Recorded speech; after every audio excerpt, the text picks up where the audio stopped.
देश में बीते कुछ सालों में अनमैरिड युवाओं की संख्या में भारी इजाफा हुआ है। बता दें कि सरकार की ओर से कराए गए एक सर्वे में ये बात सामने आई है। राष्ट्रीय युवा नीति सर्वे में खुलासा। दरअसल देश में 15 से 29 साल के एज ग्रुप के अनमैरिड व्यक्तियों का अनुपात 2019 में बढ़कर 23% हो गया है।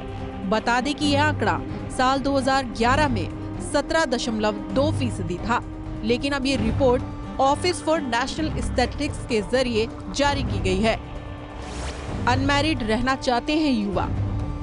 इससे पहले नेशनल यूथ पॉलिसी 2014 के अनुसार देश में 15 से 29 साल की एज ग्रुप के लोगों को बांटा गया। ऑफिस ऑफ नेशनल स्टैटिस्टिक्स की हाल ही में आई रिपोर्ट के मुताबिक देश में ऐसे पुरुषों की आबादी 2011 में 20.8% थी जिन्होंने कभी शादी नहीं की थी। ये अनुपात 2019 में बढ़कर 26.1% हो गया। सर्वे के मुताबिक कभी शादी नहीं करने वाली महिलाओं के अनुपात में भी इसी तरह की बढ़ोतरी दर्ज की गई है। ऑफिस ऑफ नेशनल स्टैटिस्टिक्स के सर्वे के मुताबिक अनमैरिड महिलाओं का अनुपात 2011 में 13.5% था, जो कि 2019 में बढ़कर 19.9% हो गया है। जम्मू कश्मीर सबसे अव्वल पर। हालांकि ऑफिस ऑफ नेशनल स्टैटिस्टिक्स सर्वे के अनुसार देश में 2019 में ऐसे अनमैरिड युवाओं की फीसदी में सबसे पहले जम्मू कश्मीर, दूसरा उत्तर प्रदेश, तीसरा दिल्ली, चौथा पंजाब। इन राज्यों में ऐसे लोग थे जिन्होंने कभी शादी नहीं की थी। उसके बाद केरल, तमिलनाडु, आंध्र प्रदेश, हिमाचल प्रदेश, मध्य प्रदेश। इस रिपोर्ट के आने के बाद जम्मू कश्मीर के युवाओं का क्या कहना है, चलिए आपको सुनाते हैं। बच्चे और बच्चों की शादी इसलिए यहाँ पे नहीं होती है क्योंकि जो यहाँ पे डाउरी का सिस्टम है ये दिन ब दिन बढ़ रहा है। नए नए रिवाज जो है वो देखने को मिल रहे हैं। और यहाँ से कश्मीर की बात की जाए, यहाँ की जो इकनॉमी है वो भी डाउन है।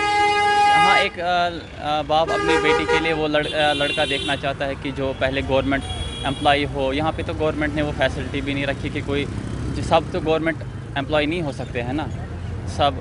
इसलिए मेरी ये गुजारिश है कि पहले ही तो इस्लाम भी इसकी इजाज़त हमें नहीं देता है कि डाउरी का सिस्टम। अब ये रिवाज बन चुका है। एक गरीब कहाँ से एक गरीब की जो बेटी है वो कहाँ से ये गाड़ी लाएगी, फ्रिज लाएगी और उस क्या उसको बोलते हैं उस जिसके साथ उसकी शादी करनी होगी कहाँ से लाएगी। मेरी ये गुजारिश है कि ये डाउरी का सिस्टम ख़त्म होना चाहिए। इस्लामिक तौर पे हम चले तो बेहतर रहेगा। मेन दो वजह मेरे हिसाब से, एक ये है कि देखा देखी बहुत ज़्यादा हो रही है कि उसकी फ़लानी के घर पे ऐसी शादी होगी तो हमारे घर पे भी ऐसी ही शादी होनी चाहिए। फ़लानी की बहू ने इतना सामान लाया तो हमारी बहू भी इतना ही सामान, वो एक्सपेक्ट करते कि वो भी इतना सामान लाए। बट अगर कश्मीर की बात करें तो कश्मीर की इकॉनमी की बात करें तो कहीं ना कहीं कश्मीर जो है इस वक्त बहुत पीछे है क्योंकि 3 साल से बंद है, या उसके बगैर भी जो है इकॉनमी बहुत डाउन है। उस वजह से इतना सब नहीं हो पाता। और दूसरी वजह यह है कि अनएम्प्लॉयमेंट है। अपना बाप अपनी बेटी को विदा करना चाहता है, उनको विदाई उसको करनी होती है, तो वो नहीं चाहेगा ना कि उसकी बेटी किसी ऐसे के घर पे शादी हो, उसका पति कुछ ना करे। जब अनएम्प्लॉयमेंट है, जब तक लड़का सेटल होता है तब तक 40 की उम्र हो जाती है, तो तब उसके बाद वो क्या शादी करेगा। बता दें कि इन राज्यों में दूसरे राज्यों के मुकाबले शादी नहीं करने वाले युवाओं का फीसदी सबसे कम था।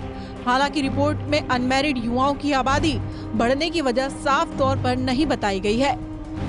दरअसल सर्वे में ये भी कहा गया है कि देश में युवा आबादी मौजूदा समय में बढ़ने की उम्मीद है, लेकिन 2011-2036 तक आएगी गिरावट। बता दें कि देश में साल 1991 में 22.27 करोड़ युवा आबादी, उसके बाद साल 2011 में 33.34 करोड़ तक आबादी पहुंच चुकी है। हालांकि इस सर्वे में साल 2036 तक युवा आबादी घटकर 34.55 पहुंचने का अनुमान लगाया गया है। दरअसल इस सर्वे से ये भी पता चलता है कि युवाओं के ना शादी करने के पीछे एक वजह उनका करियर और साथ ही लड़कियों के सामने ज्यादा दहेज की मांग की वजह से ये आंकड़ा बढ़ता ही जा रहा है, जो कि काफी ज्यादा चिंता करने वाली बात है।